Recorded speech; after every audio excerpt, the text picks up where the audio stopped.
함께 기도하겠습니다.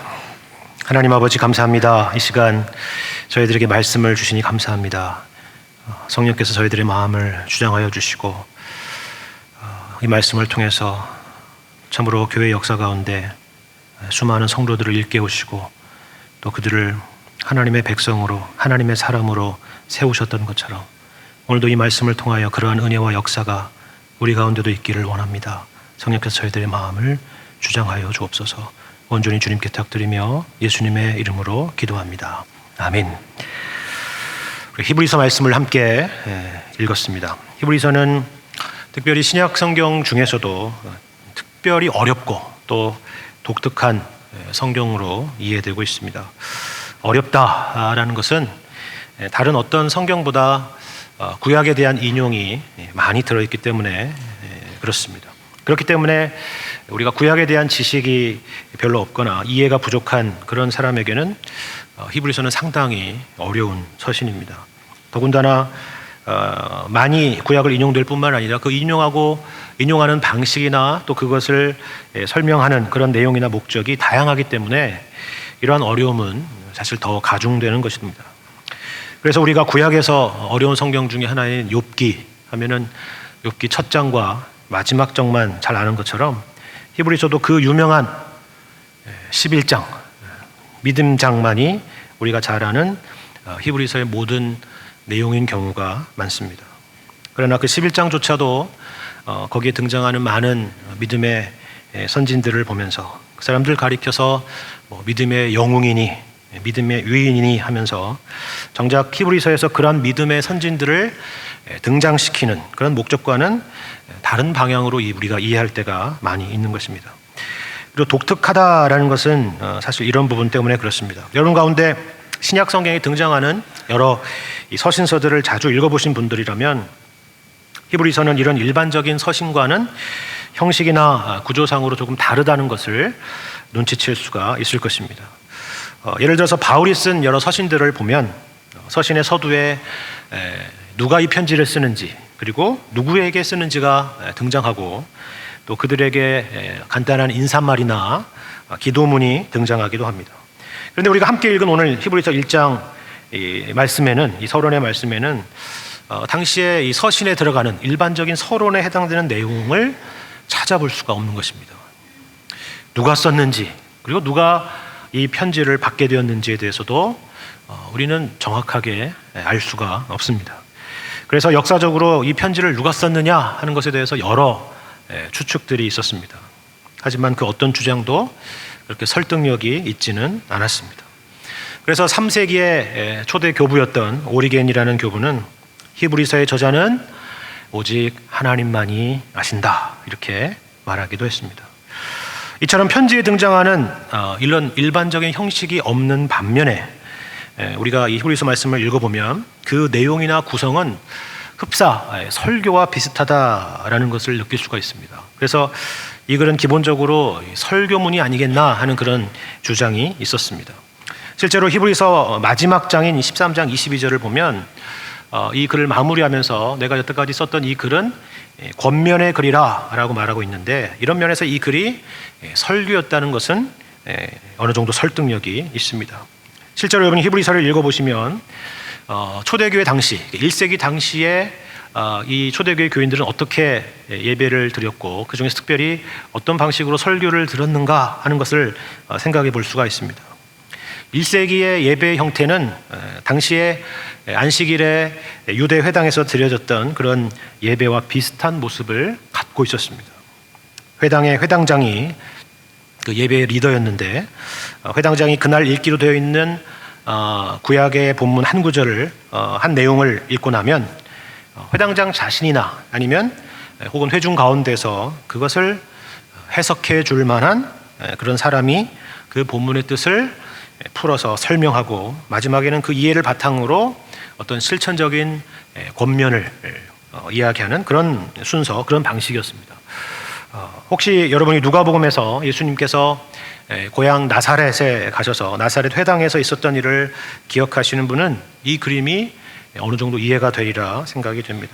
회당장이 예수님에게 선지자 이사야의 글, 그러니까 두루마리처럼 되어 있었겠죠. 그 글을 예수님에게 드렸고, 예수님은 그 가운데서도 이사야서 61장 말씀을 낭독하고 나서는 이 글이 너희 귀에 응하였느니라 라고 해석을 하시고는 이어서 설교를 하셨습니다. 어떻게 됐죠? 그리고 큰 소동이 났고 급기야는 예수님을 죽이려고 낭떠러지까지 밀고 갔던 것을 우리가 본 적이 있습니다. 바로 그런 형식을 갖고 있습니다. 사도 바울이 선교 여행을 하면서 복음을 전하던 방식도 이와 같았습니다.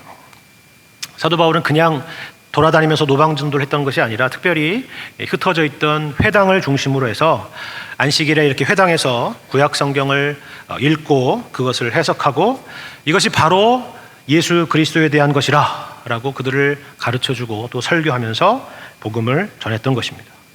구약 성경을 낭독하고 그것을 해석하고 또 그것을 바탕으로 한 실천적인 권면을 하는 방식, 이런 순서를 가지고 있었던 것입니다. 여러분이 히브리서 1장과 2장만 대강 읽어보셔도, 지금 눈으로 잠깐 살펴보셔도 이러한 형식을 갖고 있었구나라는 것을 알 수 있을 것입니다. 이런 면에서 히브리서는 단순히 서신이 아니라 설교의 형식을 갖춘 권면이구나 하는 것을 이해할 수가 있는 것입니다. 설교라 말씀을 드렸습니다. 설교에서 중요한 것은 무엇입니까? 설교에서 중요한 것은 강사 소개가 아니죠. 그렇죠? 얼마나 유명한 강사가 와서 설교를 하느냐가 중요한 것이 아닙니다. 설교에서 중요한 것은 말씀 그 자체입니다. 말씀의 권위라는 것은 누가 그 말씀을 설교하느냐에 달려있는 것이 아닙니다. 반대로 그 말씀을 누가 듣고 있느냐, 어떻게 듣고 있느냐가 중요한 것도 아닙니다. 우리가 역사적으로 보면 어떻게 성경이 50권도 아니고 70권도 아니고 66권이 정경, 소위 말해서 캐논이 되었느냐 하는 것에 대해서 참 수많은 시비거리가 있었습니다. 교회가 그것을 마음대로 정했느냐, 그렇다면 그것을 어떻게 우리가 하나님의 말씀으로 받아들일 수가 있겠느냐, 이런 생각들이 있었죠. 그러나 그 대답은 오히려 반대였습니다. 당시의 교회는 이미 하나님의 말씀으로 널리 받아들이고 있었던 66권의 성경을 확인했을 뿐이라 하는 것입니다. 성경의 권위는 인간이 세우는 것이 아니라 성경 자체가 그렇게 한다 하는 것입니다. 이것을 어려운 표현으로 성경의 자증성이라 이렇게 말합니다. 스스로 그것을 증거한다 하는 것이죠. 히브리서도 마찬가지죠. 앞서 말씀드린 것처럼 누가 썼는지 당시의 초대 교부들조차도 잘 알지 못했습니다. 바울이나 요한 같은 이런 사도들이 썼으면 모를까, 그런 내용이 전혀 등장하지 않기 때문에 그렇습니다. 그렇기 때문에 이러한 히브리서를 정경으로 받아들인 것은 오늘날의 우리로서는 더더욱이나 놀라운 일일 수도 있을 것입니다. 그러나 바로 이 점이, 이런 부분이 중요한 것입니다. 누가 썼는지는 모르지만 이것이 하나님의 영감된 말씀임을 부정하는 사람이 없었다는 것입니다. 도리어 이 히브리서에는 발신자와 수신자가 없었다는 것이 이러한 점을 더 부각하고 강조하고 있지 않은가 하는 그런 생각이 듭니다. 하나님의 말씀의 말씀됨과 그 권위는 그걸 전하는 사람이나 그것을 받는 사람이 아니라 성경 자체가 그렇게 증거하고 있다는 것이죠. 오늘 본문의 히브리서 서론의 말씀이 바로 그 부분을 굉장히 우리에게 담대하게 말하고 있다는 그런 느낌을 받게 됩니다. 우리 1절과 2절 말씀을 다시 한번 보시면 이렇게 말씀하고 있습니다. 옛적의 선지자들을 통하여 여러 부분과 여러 모양으로 우리 조상들에게 말씀하신 하나님이 이 모든 날 마지막에는 아들을 통하여 우리에게 말씀하셨다 하는 것이죠. 여러분, 여기서 어떤 권위가 느껴지지 않습니까? 여기는 하나님의 말씀에 대한 어떤 부연 설명이랄지 수식이랄지 변명이랄지 그런 설득이 보이지 않습니다. 하나님이 말씀하셨다, 그것입니다. 똑같은 말씀의 권위, 똑같은 계시의 권위를 설명하는 이 바울의 언어를 우리가 비교해서 보자면 그 차이를 좀 더 확연하게 볼 수 있으리라 하는 생각이 듭니다. 우리 갈라디아서 1장 말씀을 보면 사도 바울은 자신이 전한 복음에 대해서 그 권위에 대해서 이렇게 설명하는 것을 볼 수가 있습니다. 갈라디아서 1장 11절 12절 말씀. 형제들아, 내가 너희에게 알게 하노니 내가 전한 복음은 사람의 뜻을 따라 된 것이 아니니라. 이는 내가 사람에게서 받은 것도 아니요 배운 것도 아니요 오직 예수 그리스도의 계시로 말미암은 것이라. 이렇게 말씀하죠. 여러분, 이게 어떤 설명인지 아시겠죠? 뭘 설명하려는 건지 아시겠죠? 여기에는 바울이 전한 복음에 대한 여러 설명이 등장하고 있습니다. 사람의 뜻을 따라 된 것이 아니다. 그것으로도 부족해서 사람에게서 받은 것도 아니고 사람에게서 배운 것도 아니라 라고 덧붙이죠. 그리고 마지막으로는 오직 예수 그리스도의 계시로 말미암은 것이다 말하는 것입니다. 물론 이 말은 바울의 설명이 히브리서보다 더 무게가 떨어진다 이런 말이 아닙니다. 오히려 그 반대죠. 그 반대의 강조입니다. 다만 히브리서와 맥락이 다를 뿐입니다. 갈라디아 교회의 교인들 대부분은 이제 막 사도 바울이 전한 복음을 받아들이고 그리고 신앙생활을 이제 막 시작한 그런 이방인들입니다. 그런데 얼마 되지 않아서 소위 다른 복음에 설득이 되었습니다. 그것만 봐도 잘 알 수 있지 않습니까? 그들을 생각하고 쓴 것이 바로 갈라디아서입니다. 그러니까 이런 설명이 부연적인 설명들이 더 필요했던 것이고 강조할 필요가 있었던 것입니다. 우리도 그렇지 않습니까? 믿지 않는 사람들에게 우리가 전도할 때 사용하는 언어와 오랜 생활 동안 신앙의 연륜이 깊은 그런 사람에게 사용하는 언어는 다른 것이죠. 같은 신앙에 관한 내용을 이야기해도 그 방식이 다른 것입니다. 그런 셈이죠. 이런 의미에서 이 히브리서의 최초의 독자들은 주로 이방인들이 아니라 주로 유대교에서 기독교로 들어온 그런 그리스도인이었으리라는 것은 상당한 설득력이 있는 주장인 것입니다. 여기 나와 있는 1절의 말씀에서 등장하는 표현도 그렇죠. 우리 조상들이라고 얘기하지 않습니까? 우리 조상들. 만약 이 히브리서를 처음 듣는 사람이 주로 이방인들이었다면 우리 조상들 이런 표현보다는 뭐라고 할 수 있을까요? 그리스도 안에서 우리 조상들 혹은 우리 믿음의 조상들 이런 수식어가 하나 더 필요하지 않았을까 생각이 듭니다. 그러나 여기서는 그렇게 얘기하지 않고 우리 조상들이라고 말하는 것을 봐도 알 수 있는 대목입니다. 그렇다면 왜 이들에게 이런 히브리서의 말씀이 필요했을까 한번 생각해 볼 필요가 있죠. 여러분이 이 1절과 2절의 말씀을 두고 한번 생각해 보시기 바랍니다. 글을 쓴다는 것은 참 어려운 일이지만 그 글 중에서도 제일 어려운 토막은 서론이 아닐까 이런 생각을 해봅니다. 컴퓨터를 켰는데 커서만 깜빡깜빡하고 썼다가 다시 지우고 다시 썼다가 지우고 하죠. 그만큼 이 서론이라는 것은 어렵기 때문에 그렇습니다. 그래서 보통 글을 쓰는 분은 어떤 분은 본론과 결론을 다 쓰고 나서 마지막에 서론을 쓰는 사람도 있죠. 이 서론에 하고 싶은 말을 가장 압축해서 그리고 가장 효과적으로 전달해야 하기 때문에 그렇습니다.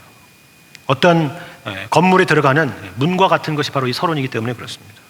여기 1절과 2절을 보시면 히브리서 기자가 상당히 고심한 흔적이 엿보입니다. 보이십니까? 안 보이죠? 그냥. 그런데 여러 가지가 있지만 그 중에서 특별히 이 대꾸법이 눈에 들어오는 걸 볼 수가 있을 것입니다. 그렇죠?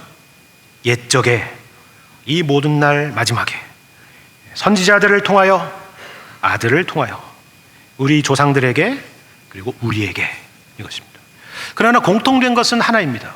시대가 다르고 하지만은 공통된 것, 매개체도 다르고 하지만 공통된 것은 하나라 하는 것입니다. 그게 뭐죠?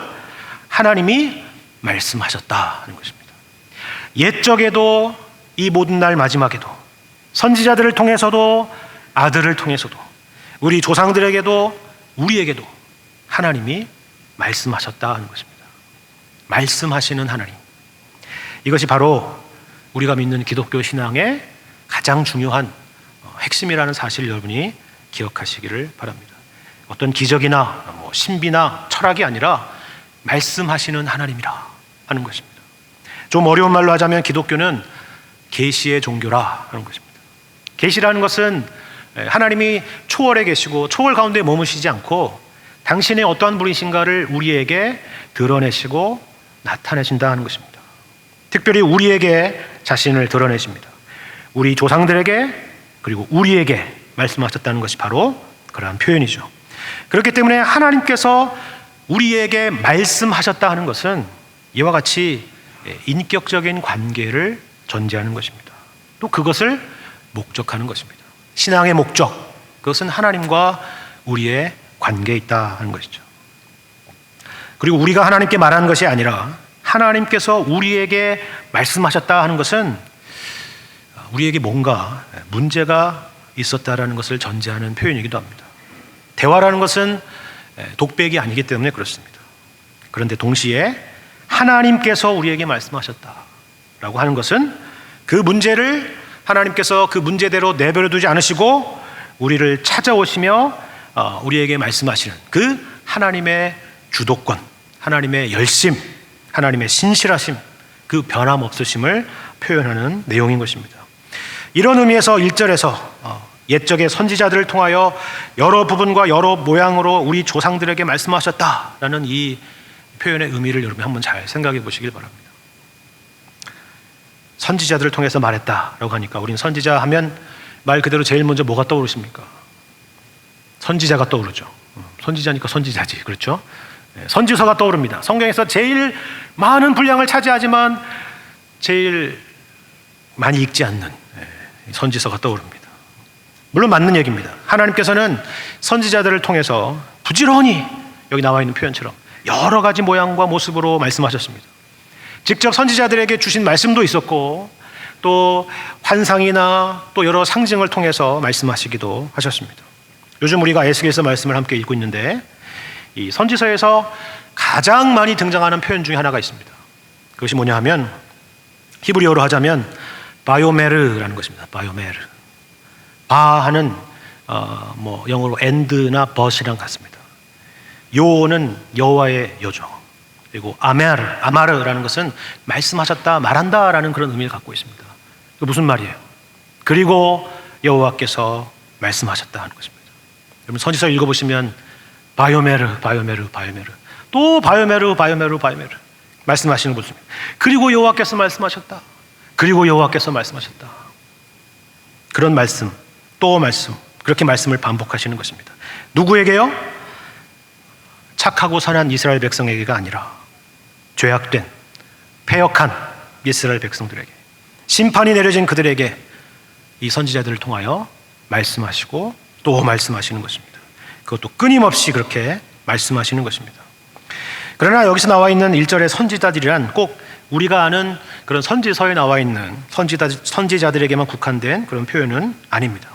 그것도 우리가 2절 보면 알 수 있죠. 2절에 보면 이 모든 날 마지막에는 아들을 통하여 말씀하셨다라는 것을 우리가 염두에 둔다면 장차 오시게 될 실체, 곧 이 아들을 멀리서 바라본다라는 의미에서 구약에 등장하는 그리스도에 앞서서 등장하는 수많은 사람들을 포함하는 그런 의미가 될 것입니다. 아브라함이나 모세나 다윗과 같은 사람들은 물론이거니와 하나님께서 말씀하신 구약의 모든 사람들까지 그 범위를 우리는 넓혀볼 수가 있을 것입니다.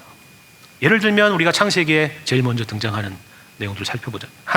아담과 하와가 하나님 앞에 범죄한 이후에 하나님께서 하신 말씀을 기억하실 것입니다. 아담아, 내가 어디 있느냐? 라는 말씀으로 부르셨죠.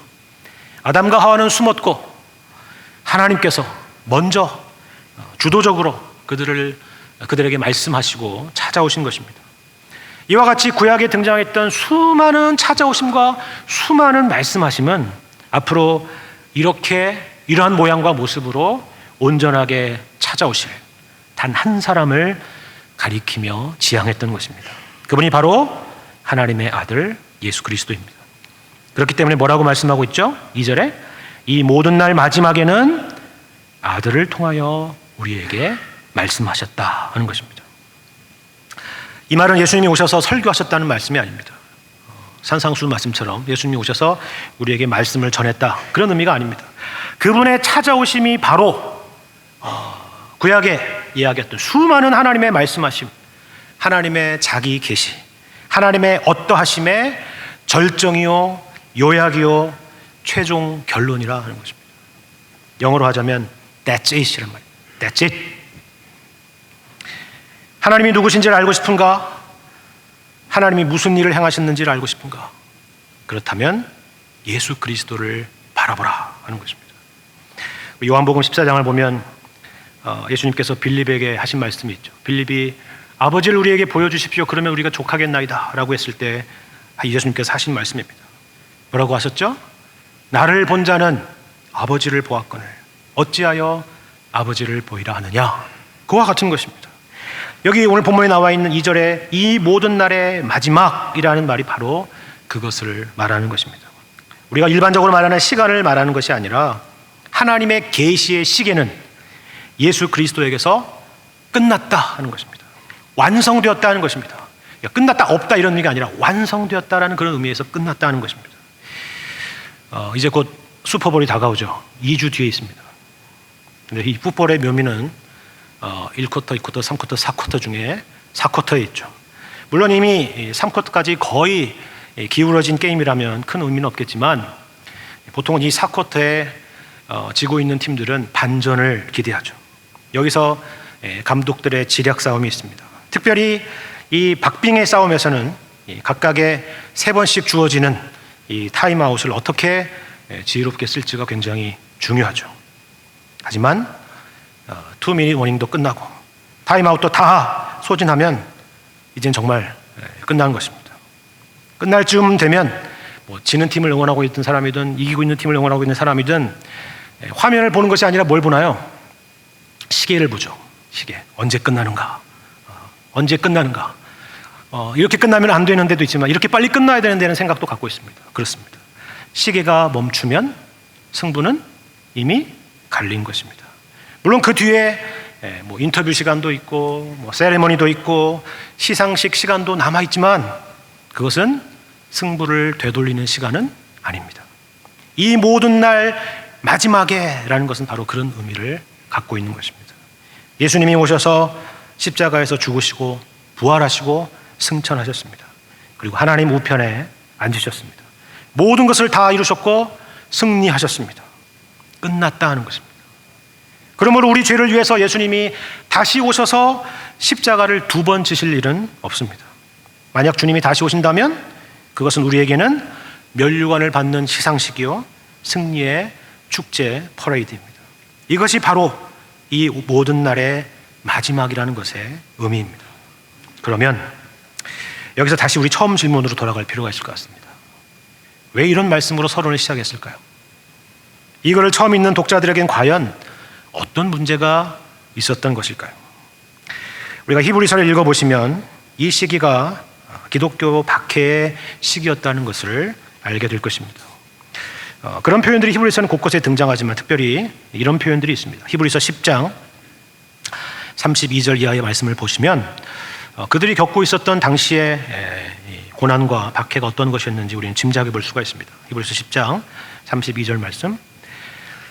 전날에 너희가 빛을 받은 후에 고난의 큰 싸움을 견디어낸 것을 생각하라.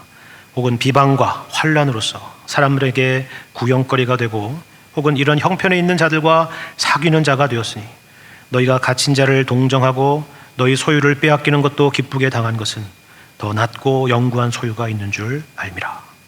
그럼 어떤 종류, 어떤 내용의 핍박이 있었는지를 짐작할 수 있지 않습니까?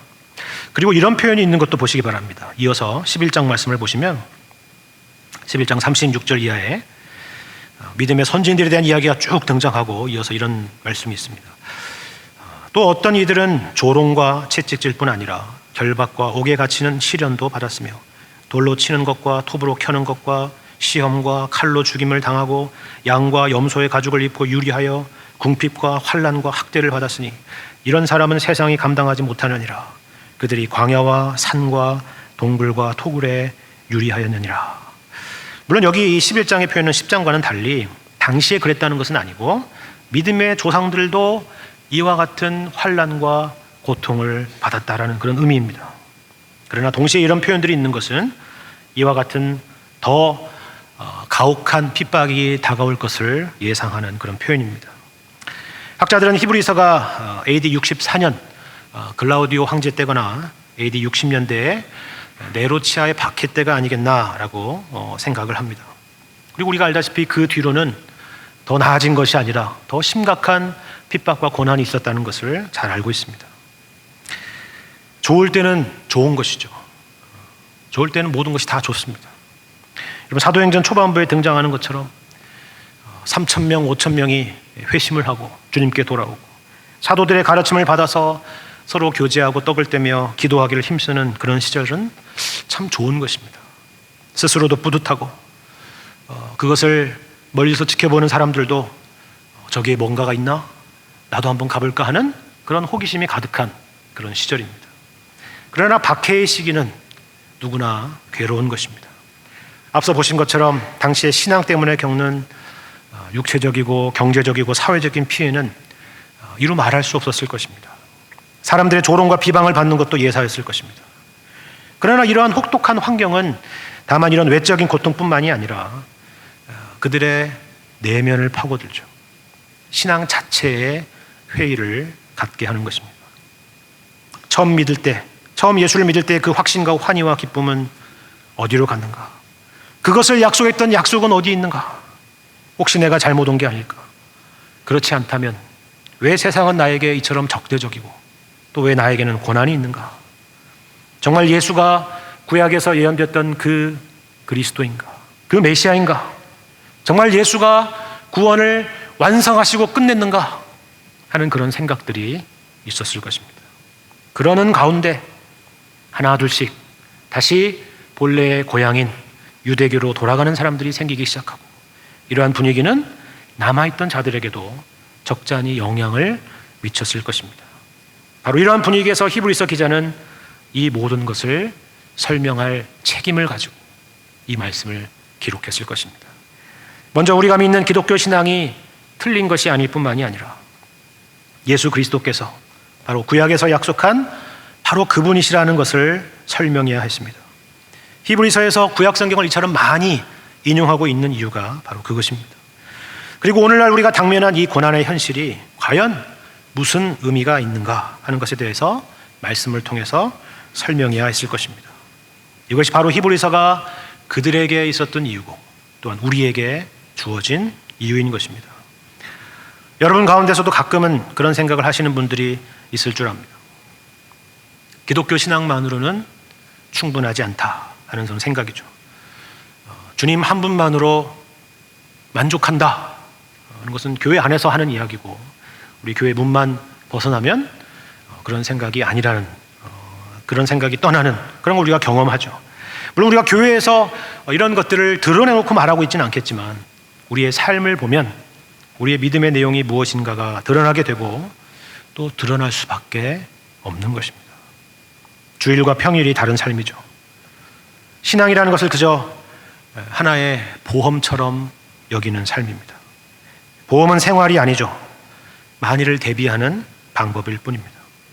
그러나 히브리서 기자는 이러한 상황에서 오늘 우리에게 분명히 말씀하고 있습니다. 이 모든 날 마지막에는 아들을 통하여 우리에게 말씀하셨다 하는 것입니다. 마지막이란 뭐라고요? 궁극적이고 최종적이고 결론이라 하는 것입니다. 하나님의 아들 예수 그리스도, 그분이 우리의 전부이고 만족이고 모든 것이라 하는 것입니다. 예수를 믿어서 예수를 수단 삼아서 무언가를 이루고 얻는 것이 내 신앙의 최종 목적이 아니라 나중에 내가 죽어서 천국 갈 때 이 신앙이 필요한 것이 아니라 예수님이 오늘 우리의 삶의 전부요 모든 것이라 하는 것입니다. 알죠? 여호와는 나의 목자시니 내게 부족함이 없으리로다. 이거 모르는 사람이 어디 있습니까? 이걸 고백하지 않는 사람이 우리 가운데 어디에 있습니까? 이 자리에 계신 분들은 다 그 고백을 가지고 있으리라 믿습니다. 그러나 현실은 두렵죠. 현실은 사망의 음침한 골짜기지 푸른 초장 쉴 만한 물가가 아닙니다. 살아간다는 것, 그것은 찬송가 가사처럼 속에는 근심이요 밖에는 걱정이 끊이지 않는 삶입니다. 도대체 하나님의 일하심이 보이지 않고 우리에게 허락되었다는 그리스도 안에 있는 그 구원이라는 것조차도 우리에게 멀리 있는 것만 같습니다. 이러한 당시의 히브리서 독자들에게 그리고 우리에게 오늘 본문의 말씀은 이렇게 말씀하는 것을 주목해 보시기를 바랍니다. 우리는 무엇을 바라봐야 될까요? 이것을 바라보라고 말씀합니다. 2절과 3절 말씀 제가 다시 한번 읽겠습니다. 이 모든 날 마지막에는 아들을 통하여 우리에게 말씀하셨으니 이 아들을 만유의 상속자로 세우시고 또 그로 말미암아 모든 세계를 지으셨느니라. 이는 하나님의 영광의 광채시요 그 본체의 형상이시라. 그의 능력의 말씀으로 만물을 붙드시며 죄를 정결하게 하시는 일을 하시고 높은 곳에 계신 지극히 크신 이의 우편에 앉으셨느니라. 예수님은 누구신가? 그분은 만유의 상속자요 또 세상을 지으신 분이시라 하는 것입니다. 그리고 그의 능력의 말씀으로 지금도 여전히 그 만물을 붙드시고 있다 하는 것입니다. 이 말씀은 주께서 이 세상을 만드시고 내버려 두신 것이 아니라 지금도 이 세상을 주관하고 계시고 그리고 통치하고 계신다라는 그런 말입니다. 우리는 그걸 너무 거시적으로 볼 때가 많이 있습니다. 무슨 역사를 주관하시고 무슨 어제 눈이 오고 비가 오는 것도 하나님이 일하시는 일이고 이런 건 우리가 고백을 갖는데 어디에 적용이 잘 안 됩니까? 우리 자신에게 적용이 잘 안 되죠. 저와 여러분의 삶에 눈에 보이는 것과 눈에 보이지 않는 모든 것을 주장하고 계신다는 것입니다. 하나님이 허락하시지 않으면 어떻게 된다고요? 참새 한 마리도 땅에 떨어지지 않는 것입니다. 또 예수님은 누구신가? 그분은 하나님의 영광의 광채요 그 본체의 형상이라 하는 것입니다. 복음서에 등장한 예수님의 모습을 기억하십니까? 죄인들을 찾아오시고 모든 질병을 고치시고 제자들의 발을 씻기시고 그들을 용서하시고 또 그들을 회복시키시는 분, 그분이 바로 예수님이실 뿐만이 아니라 그분이 바로 우리를 향하신 하나님의 어떠하심이라 하는 것입니다. 우리를 향하신 하나님의 마음이 바로 예수 그리스도 안에서 나타났다는 것입니다. 또 예수님은 누구신가? 그분은 죄를 정결하게 하는 일을 하시고 높은 곳에 계신 지극히 크신 이의 우편에 앉으신 분이라 하는 것입니다. 히브리서는 여러 성전에 대한 내용, 제사에 대한 내용이 등장하는데 여러분이 구약에 등장하는 성막이나 혹은 성전에 대한 설명들을 보시면 성전의 내부든 성전의 외부든 없는 가구가 하나 있습니다. 그게 뭘까요? 그것은 제사장이 앉을 의자입니다. 테이블도 있지만 의자는 없습니다. 의자가 없는 이유는 앉을 기회가 없기 때문입니다. 앉았다라는 것은 일을 끝냈다라는 그런 의미인데 예수 그리스도가 오시기 전까지는 그분이 우리의 속죄 제물, 온전한 속죄 제물이 되시기 전까지는 끝이 없었기 때문입니다. 밤낮으로 속죄의 제사를 드려야 했습니다. 상번제로 하나님 앞에 속죄의 제사를 드려야 했습니다. 그러나 예수님이 하나님 우편에 앉으셨다라는 것은 우리 죄를 완벽하고도 완전하게 해결하셨다라는 그런 의미입니다. 만유의 창조주요, 지금도 능력으로 만물을 붙드시는 예수님, 하나님의 영광의 광채요 본체의 형상이신 예수님, 온전한 제사를 드리시고 하나님 우편에 앉아 계신 예수님. 여러분, 예수님이 보이십니까? 안 보이죠? 왜 안 보입니까?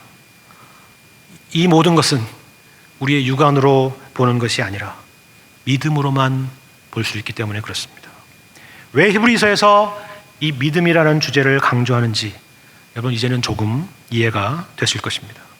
문제는 우리의 믿음인 것입니다. 히브리서 11장 3절의 말씀에 이런 말씀이 있습니다. 믿음으로 모든 세계가 하나님의 말씀으로 지어진 줄을 우리가 아나니 보이는 것은 나타난 것으로 말미암아 된 것이 아니니라. 그렇죠? 모든 세계가 하나님의 말씀으로 지어진 줄을 어떻게 안다고요? 물리학이나 지질학이나 천문학으로 아는 것이 아닙니다. 믿음으로 아는 것입니다. 우리에게 허락된 하나님의 아들 예수 그리스도, 그 안에 있는 풍성함과 은혜와 기쁨과 만족, 밭에 감추인 보화를 보고 전 재산을 다 팔아서 살 수 있는 지극히 합리적인 무모함, 현재의 고난 너머에 있는 장차 나타날 영광을 볼 수 있는 눈, 모두 믿음으로 가능한 일입니다. 믿음이라는 것은 현실 개선을 위한 도구가 아니라 내가 처한 모든 상황 가운데서 여전히 일하고 계시는 그 주님을 바라보는 것입니다. 믿음이라는 것은 사망의 음침한 골짜기가 나타나지 않거나 그 사망의 음침한 골짜기를 없애는 것이 아니라 사망의 음침한 골짜기로 다닐지라도 주께서 나와 함께 하심을 믿기에 해를 두려워하지 않는 것입니다. 히브리서 말씀은 이 믿음을 갖도록 우리에게 독려하고 있는 서신입니다.